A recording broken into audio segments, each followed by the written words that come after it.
भारत के दोबारा हमले के डर से घबराई पाकिस्तानी सेना और पाकिस्तानी सेना ने कई इलाकों को खाली करवाया। सियालकोट, शेखोरा और कई इलाके जिसमें कसूर, बहावलनगर को खाली कराया गया। आधी रात को सेना मुख्यालय पहुंचे पाकिस्तानी सेना के आर्मी चीफ और ऐसे में मिल रही जानकारी के अनुसार जो जगह खाली कराई गई हैं जिसमें भारत के द्वारा दोबारा हमले का डर था पाकिस्तानी सेना को और घबराई पाकिस्तानी सेना ने कई इलाकों को खाली करवाया। सियालकोट, शेखोरा को खाली कराया गया, कसूर, बहावलनगर को भी खाली करवाया गया।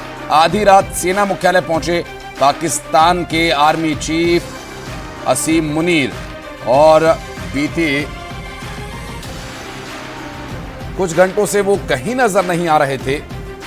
अब जब भारत ने कार्रवाई की तो आनन फानन में उन्हें बाहर आना ही पड़ा। कसूर, बहावलनगर जैसे इलाकों को खाली करवाने के लिए सेना के अधिकारियों को लगाया गया।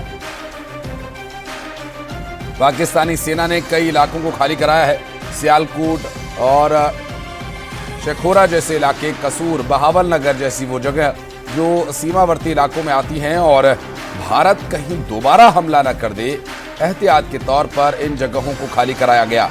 भारत के द्वारा जो ऑपरेशन सिंदूर अंजाम दिया गया, उस ऑपरेशन को ध्यान में रखते हुए पाकिस्तानी सेना लगातार इस बात को लेकर उनको डर सता रहा था कि कहीं एक बार फिर हमला ना हो और अगले 24 घंटे जो पूरी तरह से अलर्ट पे थे भारत की तरफ से भी और पाकिस्तान तो एक पांव पर खड़ा ही है।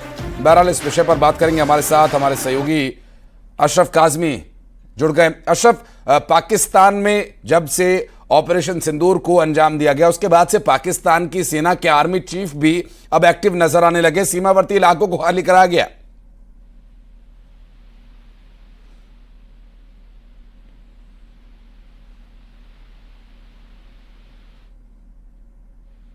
के जो इलाके थे यहाँ इन पे लोग थे उनको खाली कराया गया।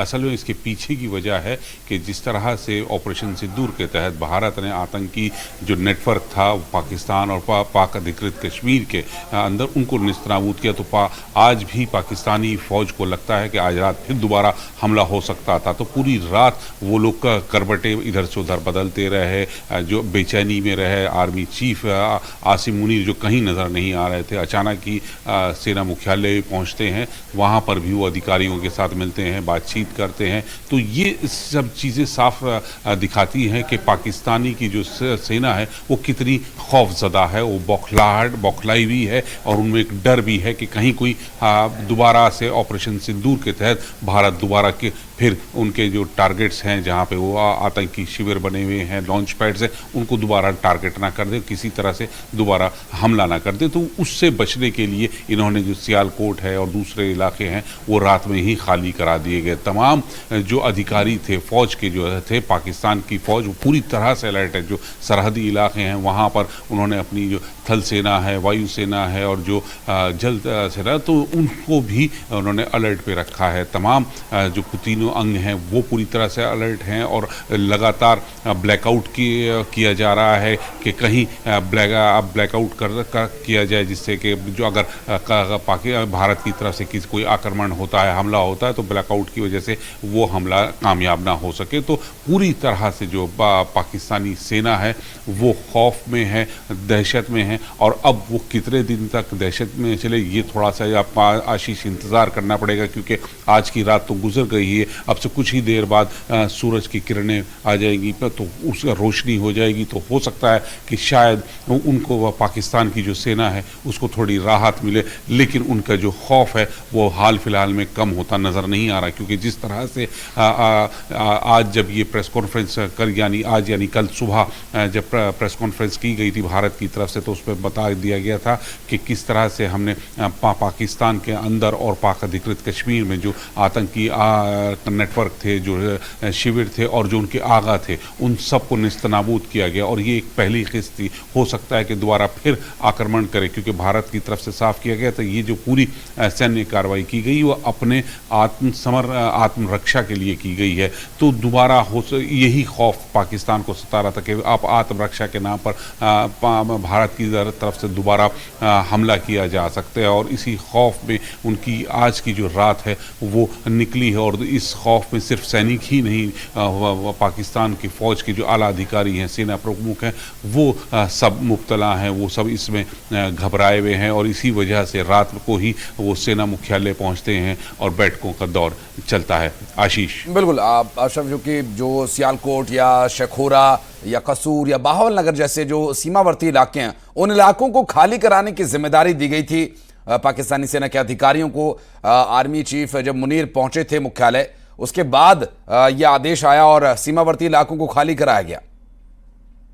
देखिए, आसिम मुनीर का मुख्यालय पहुंचना और फिर उसके बाद जो ये सब इलाके थे सीमावर्ती, उनको खाली कराना, वो साफ जाहिर करता है कि पाकिस्तान की जो फ़ौज है वो घबराई हुई है, ब्लैकआउट किया जा रहा है। तो उनकी बौखलाहट है, ये घबराहट है, ये उनके अंदर खौफ है कि भारतीय सेना दोबारा फिर अपना साहस दिखा सकती है, अपने शौर्य का दोबारा शौर्य का प्रदर्शन कर सकती है, और जिसका सीधा मतलब है कि जो आतंकी नेटवर्क अभी बच गए हैं, जो लॉन्च पैड अभी रह गए हैं, उनको भी निस्तनाबूद कर दिया जाएगा। तो इसी वजह से आर्मी के मुखिया अपने पाकिस्तानी आर्मी के मुखिया अपने मुख्यालय में पहुंचे, फौज के। बिल्कुल अशरफ, मैं आपके पास लौटूंगा और इस बीच जो अपडेट्स अपने दर्शकों तक हम पहुंचाते रहेंगे, आपके पास फिर लौटेंगे और विस्तार पूर्वक जानकारी के लिए। और मिल रही जानकारी के अनुसार जो पाकिस्तान की सेना है वो सिर्फ सीमावर्ती इलाकों को खाली नहीं करवा रही है, कुछ और भी जिम्मेदारी उन लोगों को दी गई है। इस बीच एक बड़ी खबर पाकिस्तान से आ रही है, जहां रावलपिंडी में ब्लैकआउट रहा, रात भर अंधेरे में गुजारनी पड़ी रावलपिंडी के लोगों को। भारत के हमले से घबराए पाकिस्तानी सेना के अधिकारियों ने यह आदेश दिया हुआ है ब्लैकआउट रखने का, और रावलपिंडी में अगले आदेश तक ब्लैकआउट रखने का आदेश दिया गया है। रावलपिंडी में पाकिस्तानी सेना का मुख्यालय है, और कहीं ऐसा ना हो कि मुख्यालय को ही निशाना बना लिया जाए। ऐसे में भारत के द्वारा जो दोहरे हमले का एक डर पाकिस्तानी सेना में है, ये डर जरूरी है। ये डर इस बात को दिखाता है कि पाकिस्तान की सेना भी ये समझ चुकी है कि अब भारत रुकने वाला नहीं है, और भारत के सरजमी पर पाकिस्तान प्रायोजित जो आतंकवाद पनपता रहा है, उस आतंकवाद को खत्म करने का वक्त आ गया है। भारत ने ये तय कर लिया। अशरफ काज़मी हमारे सहयोगी लगातार हमारे साथ जुड़े हुए हैं। अशरफ, पाकिस्तान के मुख्यालय वाले इलाके में रावलपिंडी की हम बात करें तो रावलपिंडी में रात भर ब्लैकआउट रहा, लोगों को पूरी रात अंधेरे में गुजारनी पड़ी, इस डर के, इस दहशत के साए में कहीं हिंदुस्तानी फौजी फिर ना आ जाएं। हाँ बिल्कुल आशीष, इसकी वजह ये है, देखिए कि जिस तरह से आतंकियों के नेटवर्क को ध्वस्त किया गया और उसमें जो लोग मारे गए और उनके जनाजे में आर्मी के जो अधिकारी थे, फौज के लोग थे, वो शामिल हुए, तो उनको डर ये लगने लगा था कि जैसे जैश के मुख्यालय को निस्तनाबूद किया गया, हिजबुल के मुख्यालय को निस्तनाबूद किया गया, तो कहीं ऐसा ना हो कि भारतीय फौज जो है वो रावलपिंडी में जो पाकिस्तानी फौज का मुख्यालय उसको अपने निशाने पे ले ले। तो इसी वजह से ब्लैकआउट किया गया, और ये एक रणनीतिक फैसला है, क्योंकि जिस तरह से आसिम मुनीर देर रात को पाकिस्तानी फौज के मुख्यालय पहुंचते हैं और वहां अधिकारियों के साथ बैठक करते हैं, पहले सीमावर्ती ज़िलों को खाली कराया जाता है और फिर रावलपिंडी में ब्लैकआउट किया जाता है, तो ये एक रणनीति है और रणनीतिक फैसला भी कहा जा सकता है। और दूसरा, अगर आप इस तरह से देखें कि ये एक खौफ भी है, हम रणनीतिक फैसला उनकी नज़र से, पाकिस्तान की नज़र से कह रहे हैं, और अगर हम अपनी नज़र से देखें तो ये पाकिस्तान की जो फ़ौज है उसमें खौफ है कि कहीं जो भारत की सेना है वो अपने दोबारा पराक्रम दिखा दे और फिर कोई इस तरह की जो बचे हुआ शिविर हैं या आतंकी लॉन्च पैड्स हैं या उनके आगा कहीं ना कहीं छुपे हैं और जिनकी जानकारी भारत के पास है, उनको निशाना बनाए और उनके निशाने की जद में कहीं रावलपिंडी का पाकिस्तान का जो फौज का मुख्यालय वो आ जाए, तो तो उससे बचाने के लिए ब्लैकआउट किया गया है और पूरी तरह से अधिकारी वहाँ पर अलर्ट में रहे हैं। जो सीमावर्ती राज्य शहर हैं वहाँ से आम लोगों को बाहर निकाला गया और उससे साफ जाहिर है कि पाकिस्तान किस तरह से डरा हुआ है और उसकी फ़ौज जो डरी हुई है। उन्हें लगातार इस बात का एहसास है कि ऑपरेशन सिंदूर अभी ख़त्म नहीं हुआ है, क्योंकि यहाँ के जो आर्मी के लोग हैं वो साफ कर चुके हैं कि अभी कुछ और जो उनके टारगेट्स हैं, यानी जो आतंकी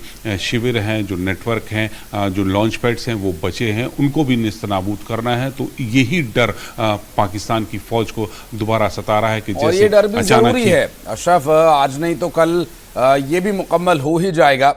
बहुत शुक्रिया आपका इस पूरे विषय पर जानकारी हमारे दर्शकों तक पहुंचाने के लिए।